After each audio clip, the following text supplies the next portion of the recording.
I welcome you all to our very own station of Technomaths 24/7, and this is our new chapter Indian economy during 1950 to 1990. So इसमें हम ये पढ़ेंगे यानी कि after independence हम ये जानते हैं कि हमारी इंडिपेंडेंस हुई थी 14 अगस्त 1947 को. सो उसके बाद हमारी जो इकोनॉमी थी वो कैसी हुई, उसमें क्या ग्रोथ आया, कैसे उसका ग्रोथ लाया गया, क्या क्या स्टेप्स लिए गए उसके पीछे, ये सारा हम पढ़ेंगे अपने इस चैप्टर में. हमारे मतलब बुक्स में या कह सकते हैं हमारे सिलेबस में इसे 2 चैप्टर्स में डिवाइड कर दिया गया है, जिसमें हमारा फर्स्ट ये आता है, फर्स्ट पार्ट आता है इंडियन इकोनॉमी ड्यूरिंग 1950 टू 1990 और उसके बाद सेकेंड हमारा आता है इंडियन इकोनॉमी पॉलिसी आफ्टर 1991, यानी कि जो हमारी न्यू इकोनॉमिक पॉलिसी थी 1991 में जिसे लॉन्च किया गया था, वो हमारे नेक्स्ट चैप्टर का पार्ट है. तो सबसे फर्स्ट ऑफ ऑल आते हैं, हम देखते हैं कि हमारे इस टाइप में क्या था. तो हमने अभी तक इकोनॉमी बहुत बार ये इकोनॉमी पढ़ ली, बट इकोनॉमी होती क्या है. सो हम यहाँ देखेंगे कि इकोनॉमी क्या होती है. It is the system among producer, consumer, government and rest of the world to solve problems like what to produce, how to produce and for whom to produce. यानी कि ये क्या होता है, सबके बीच का एक कह सकते हैं कि सबके बीच का एक सिस्टम होता है जिसमें सब मिलके वर्क करते हैं. कौन कौन? हमारे प्रोड्यूसर, कंज्यूमर, गवर्नमेंट और रेस्ट ऑफ द वर्ल्ड. किस चीज पे? कि हमें क्या प्रोड्यूस करना है, किसके लिए प्रोड्यूस करना है और कैसे प्रोड्यूस करना है. What to produce, how to produce, for whom to produce. क्या करें, कैसे करें और किसके लिए करें. तो ये होती है हमारी इकोनॉमी, जिसमें हमारे प्रोड्यूसर, कंज्यूमर, गवर्नमेंट और रेस्ट ऑफ द वर्ल्ड मिलके ये डिसाइड करते हैं और इस इकोनॉमिक पॉलिसी प्रॉब्लम को सॉल्व करते हैं कि क्या प्रोड्यूस करना है, कैसे प्रोड्यूस करना है और किसके लिए करना है. हमारा आता है फिर next point, types of economy. Economy तो हमने पढ़ ली क्या होती है, लेकिन इकोनॉमिक्स के टाइप कौन कौन से होते हैं. तो फर्स्ट हमारा होता है capitalist economy, then social economy, then mixed economy. तो अब ये 3 पार्ट हमारे क्या क्या होते हैं. तो हमारी जो कैपिटलिस्ट इकोनॉमी है वो क्या होती है, प्राइवेट होती है, यानी कि private sectors.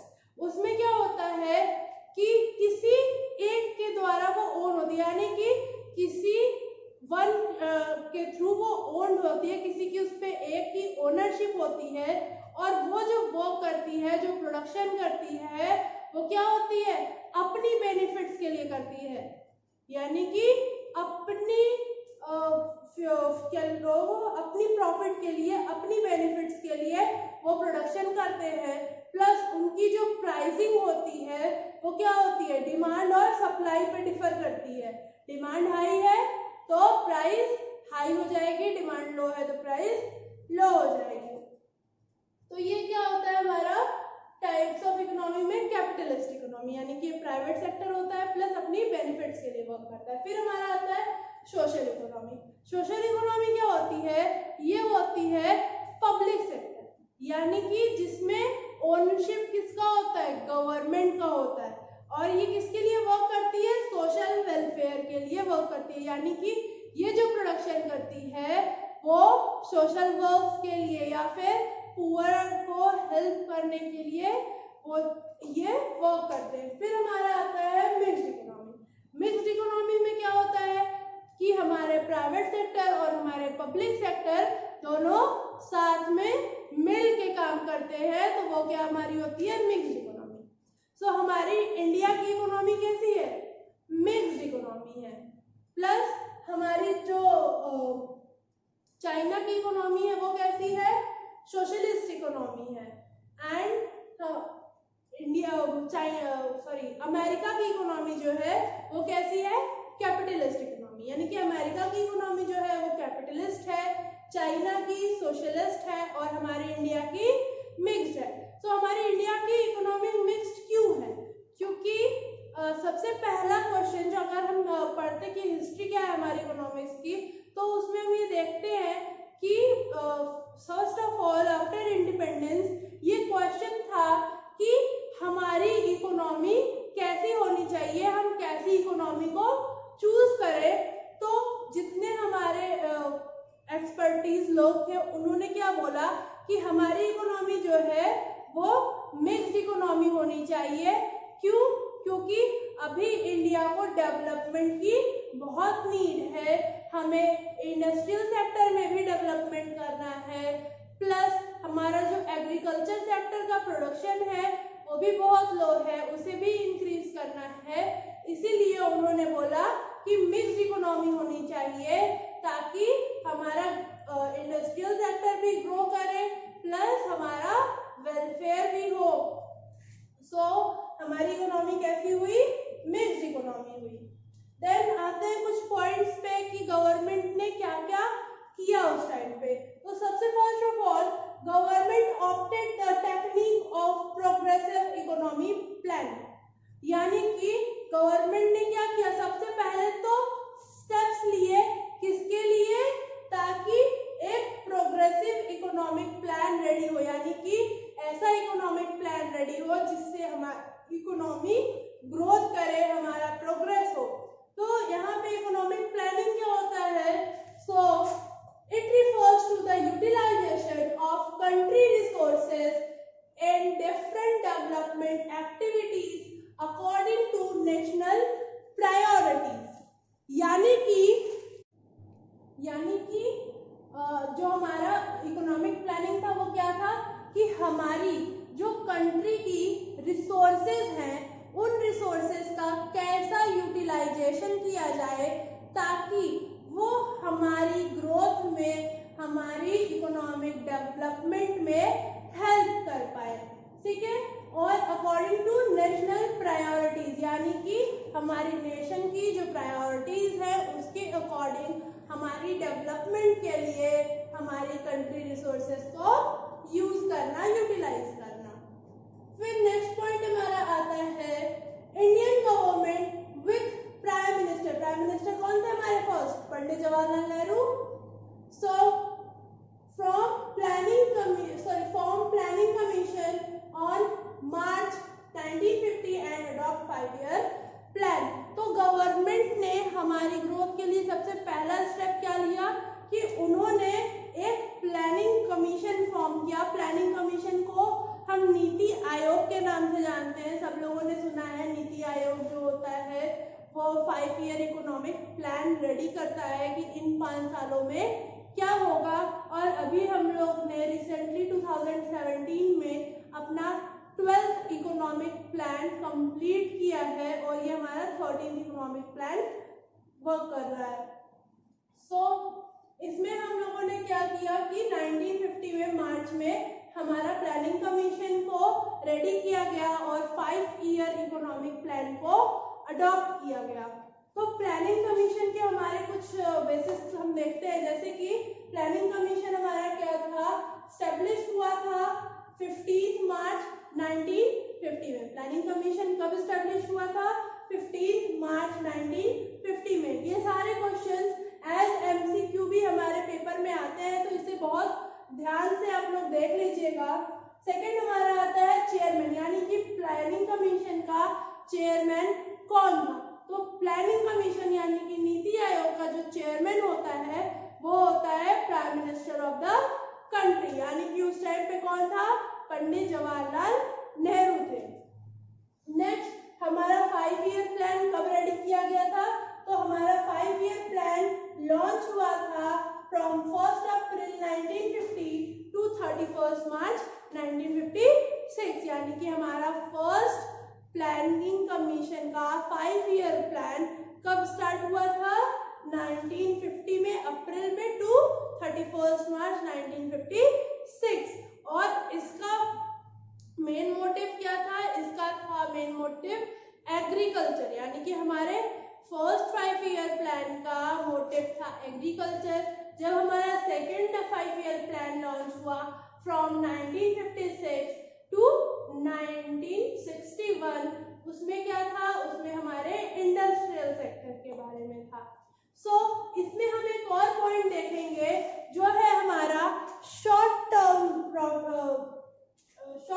Basis and long term basis, यानी कि प्लानिंग कमीशन जो हमारी थी उसके दो पार्ट में उसने अपने मोटिव को डिफाइन किया था, जो कि था short term and long term. Short term हमारा था 5 ईयर प्लान, 5 ईयर प्लान, यानी कि हमारा जो प्लान सिर्फ और सिर्फ इस 5 ईयर प्लान में इंट्रोड्यूस होता था, हमारा जो मोटिव इस 5 ईयर प्लान में इंट्रोड्यूस होता था वो हमारा क्या होता था, शॉर्ट टर्म प्लान, यानी कि जिसमें हम सिर्फ उस 5 ईयर्स के बीच के मोटिव को डिस्कस करते थे। बट हमारा जो लॉन्ग टर्म प्लान था वो क्या था, बेसिक था, यानी कि वो किसी 5 ईयर प्लान के बीच में नहीं था, वो क्या था, बेसिक, यानी कि हम अपनी ऑल ओवर इकोनॉमी के लिए जो सोचते थे वो था हमारा लॉन्ग टर्म प्लान। तो हम अपने नेक्स्ट टॉपिक में इसको अच्छे से देखते हैं, about the detailed description of long term motive या main objective of planning commission. जो लॉन्ग टर्म मोटिव थे हमारे उसे हम मेन मोटिव या मेन ऑब्जेक्टिव भी बोलते हैं, क्योंकि हमारे ये ओवरऑल मेन हमारा यही हुआ करता था। 5 ईयर प्लान तो हमारा हर 5 ईयर्स पे चेंज होता था। So these are the major objectives of 5 year plan, in which our first point is growth. So what is growth? क्या ग्रोथ उन्होंने लिया था? First of all growth means हमारी इकोनॉमी की ग्रोथ, इकोनॉमिक ग्रोथ। तो उसमें इन लोगों ने क्या किया, सबसे first of all increase in GDP and national income. इनका मोटिव क्या था कि हमारी जीडीपी इंक्रीज हो, हमारा ग्रॉस डोमेस्टिक प्रोडक्ट एंड हमारी नेशनल इनकम इंक्रीज हो, यानी कि हमारी प्रोडक्शन भी बढ़े और हमारी इनकम भी बढ़े। Then set up more industrial unit. हम सब जानते हैं कि ड्यूरिंग कॉलोनियल रूल हमारी इंडस्ट्रीज बहुत कम थी और जो थी उसे भी ब्रिटिशर्स ने डी इंडस्ट्रियलाइज कर दिया था। इस वजह से फर्स्ट हमारा क्या था कि हमें इंडस्ट्रियल सेक्टर, इंडस्ट्रियल यूनिट्स को सेटअप करना था और अपने कैपिटल गुड्स को रेडी करने के लिए, मैन्युफैक्चर करने के लिए हमें रेडी होना था। सेकेंड पॉइंट हमारा है मॉडर्नाइजेशन, यानी कि हमें क्या करना था, न्यू टेक्निक्स को यूज करना था और एंशियंट जो चीजें थी उसमें चेंज लाना था। तो उसमें हमारा क्या हुआ, first of all use of modern machine to quality products, यानी कि अच्छे प्रोडक्ट्स रेडी करने के लिए, अच्छे क्वालिटी प्रोडक्ट्स देने के लिए क्या हुआ, यूज ऑफ मशीनरी शुरू हुई। यानी कि मशीन्स, जैसे Britishers machine made goods produce करते थे उसी तरह हमारे इंडिया में भी मशीन से गुड्स प्रोड्यूस होना स्टार्ट हुए। सेकेंड, इंक्रीज इन प्रोडक्टिविटी, यानी कि जब हम मॉडर्न टेक्निक्स का यूज करेंगे तो चाहे वो हमारा इंडस्ट्रियल सेक्टर हो या हमारा एग्रीकल्चर सेक्टर हो, दोनों में प्रोडक्टिविटी लेवल क्या होगा, इंक्रीज होगा। फिर हमारा थर्ड पॉइंट आता है सेल्फ रिलायंस।